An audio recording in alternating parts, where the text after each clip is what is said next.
Percuma kita belajar tasawuf, spiritualitas, kalau kita tidak mampu mengimplementasikan dalam kehidupan sehari-hari kita. Kabur maktan innallahi an taqulu ma la taf'alun. Dosa besar bagi orang yang hanya tahu tapi tidak mengamalkannya. Kita jangan menjadi pengamal saja tanpa teori, tapi kita juga jangan hanya ahli teori tanpa amalan. Kombinasi antara teori dan amalan inilah yang menjanjikan insan kamil. Nah, seperti yang pernah saya jelaskan bahwa persoalan rumah tangga kita itu memang ujian yang paling berat.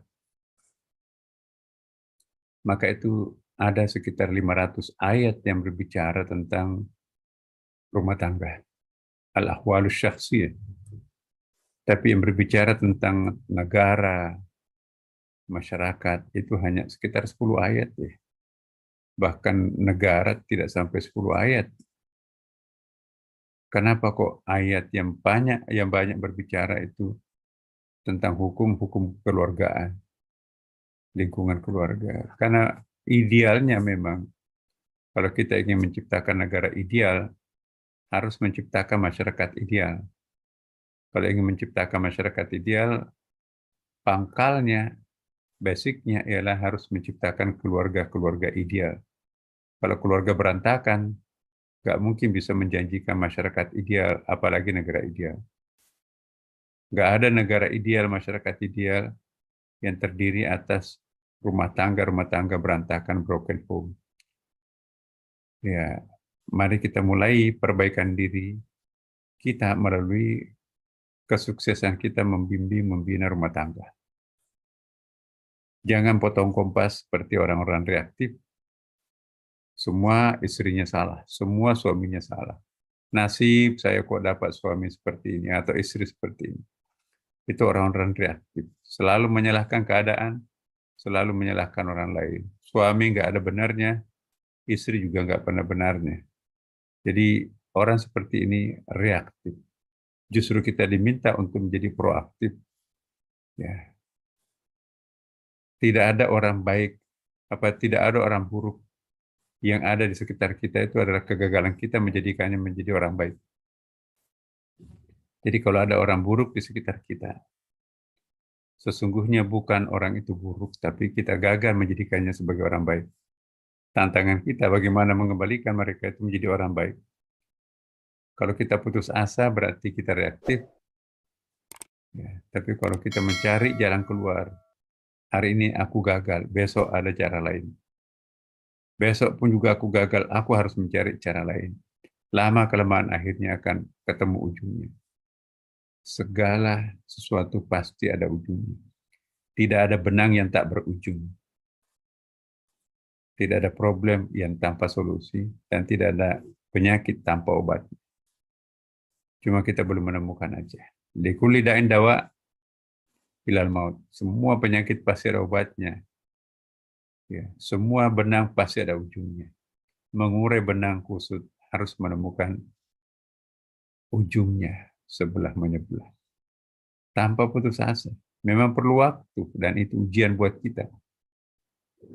Mari kita sadari Bapak Ibu bahwa kalau kita ingin hidup bahagia, kalau kita ingin hidup tenang, tentram, kalau kita ingin merasakan hawa-hawa surga di dunia sebelum sampai aslinya nanti di akhirat, maka lakukanlah sesuatu seperti ini. Menyetor ke dalam tabungan rekening spiritual kita sebanyak-banyaknya. Seperti yang dijelaskan minggu lalu, menjalankan fungsi-fungsi kehambaan kita. Kita diciptakan untuk menjadi hamba kok kepada Allah. Kita diciptakan untuk beribadah kepada Allah.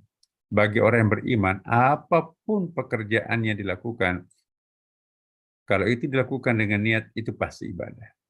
Termasuk mengemban kekecewaan, termasuk sabar terhadap penyakit, ya, termasuk memaafkan orang yang menyakiti dirinya, itu adalah salah satu solusinya. Jadi menjalankan fungsi-fungsi kehambaan. Niatkan pergi ke kantor, itu juga beribadah. Ibadah itu bukan hanya salat. Apapun yang diniatkan lillahi ta'ala itu pasti ibadah. Jadi kalau kita bosan di kantor, aku bosan. Aku bosan jadi rumah tangga. Berarti sama dengan keluhannya. Aku bosan jadi hamba kepada Allah. Hidup ini adalah menjadi hamba. Mengasuh anak itu kan salah satu bukti diri kita sebagai hamba. Aku bosan mengasuh anak. Aku bosan menjadi hamba terhadap Tuhan. Kita hidup untuk mengabdi kepada Allah. Apapun yang kita lakukan lillahi ta'ala itu adalah ibadah. Jadi kalau kita bosan mengasuh anak, bosan beribadah kepada Allah. Maunya apa? Orang yang bosan beribadah kepada Allah, itu tanda-tanda penghuni neraka loh Bapak Ibu. Neraka sebelum waktunya. Aku bosan jadi istri. Suami saya begini. Aku bosan jadi suami. Ya, istri saya kok begini. Nah, itu sama dengan mengeluh, aku bosan jadi hamba.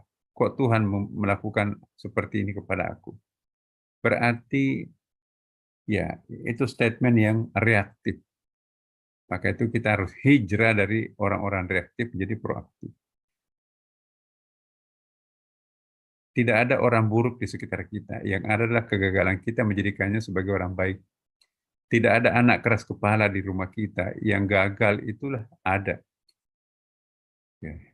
Nggak ada anak nakal di sekitar kita. Yang ada adalah kegagalan orang tuanya menjadi orang tua yang baik sampai anaknya nakal. Jadi kita harus mengintrospeksi, jangan sampai kita yang memang keliru dalam mendidik anak. Terlalu banyak kata-kata jangan, terlalu banyak kata-kata kamu harus. Materi kita yang lalu, ya.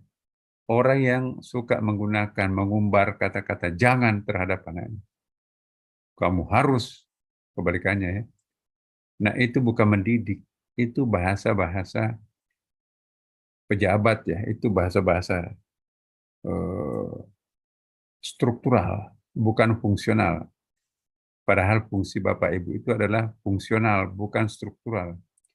Maka itu kita mendidik yang benar itu jangan menggunakan kata-kata instruksional. Contohnya, hei nak, kamu harus pulang dari sekolah ya, jangan mampir ya. Kamu jangan mampir, kamu harus pulang. Itu ada jangan, ada harus di situ kan. Ya, itu bahasa yang reaktif. Bahasa proaktifnya contohnya, mungkin ada redaksi lain. Nah, papa mama akan sangat bangga kalau anak bisa pulang sebelum jam 6 kita salat maghrib berjamaah yuk. Nah, oke Pak, ini malam Jumat nak, nanti kita baca. Iya. Nah, begitu diajak main game sama temannya, ayo main dulu dong. Oh, enggak, aku mau pulang. Enggak, aku yang bayarin, gratis kok. Aku yang bayar, aku yang traktir. Ya, tetap dia agak mau enggak. Mengian di telinga bapaknya, ibunya sebagai orang baik. Jadi yang dikenang oleh benak anak kita itu sentuhan rasa, bukan sentuhan rasio. Kamu harus pulang jam 6. Tidak boleh tidak terlambat. Nah, jangan mampir di teman-temannya. Pokoknya kamu harus tiba di rumah sebelum jam 6. Walaupun niatnya baik ingin sholat berjamaah, tapi cara penyampaiannya itu menggunakan bahasa reaktif. Anak yang terlalu banyak dijejali kata-kata jangan dan kata-kata harus, itu akan menjadikan anak itu keras kepala. Jadi anak itu menjadi keras kepala, itu bukan karena dirinya sendiri, karena orang tua. Kullu mauludin yujadu 'alal fitrah fa abawahu ayyuhawidanihi ayyunasranihi ayyumajusanihi. Anak itu polos seperti kertas putih. Bapak ibunya lah nanti itu yang menjadikannya itu sebagai Yahudi, Nasrani, dan Majusi. Jadi kita sebagai orang tua ya memberikan warna lembaran putih anak itu. Karena kita tidak tahu bahasa mendidiknya seperti apa yang proaktif. Kita ganti. Nah, eh, ini malam Jumat nak nanti ya. Nak, Papa Mama pasti akan senang kalau kita lengkap ya sholat berjamaah maghrib di rumah. Nak. Ya, oke Pak. Ya, pulang tuh. Dia ajak digoda enggak. Kenapa? Ia mengiang di benaknya adalah bapak yang penuh kasih sayang, ibu yang penuh kasih sayang. Tapi kalau pakai kata harus dan pakai jangan, intonasi yang tinggi, bukan kasih sayang, itu gampang dilupakan oleh anak remaja. Ya. Yang bisa menundukkan anak remaja yang kelas SMP SMA itu bahasa lembut kasih sayang, bahasa proaktif. Jangan kasih bahasa reaktif melawan anak itu. Ya, Papa bangga nak kalau nanti rapornya itu nggak ada yang merah ya. Itu anak Papa, anak Mama. Oh, Insya Allah Pak. Oh benar tuh belajar. Ya. Tapi coba lihat rapornya. Nih. Masa 3 merah? Percuma saya belikan motor. Percuma kami penuhi semua permintaanmu. Malah kamu jawab dengan rapor yang lebih kotor. Dulu cuma 1 merahnya, sekarang 3. Marah setengah mati. Itu bukan menyelesaikan persoalan loh. Anak bukan tambah belajar itu. Itu frustrasi. Nah, karena itu bahasa proaktif, menjustis. Bahasa proaktifnya ialah contohnya antara lainnya. 3 merahnya, nah iya Bu. Nggak apa-apa, nak. Yang penting saya lihat matematikanya ada 8 ya. Iya, itu yang penting kan.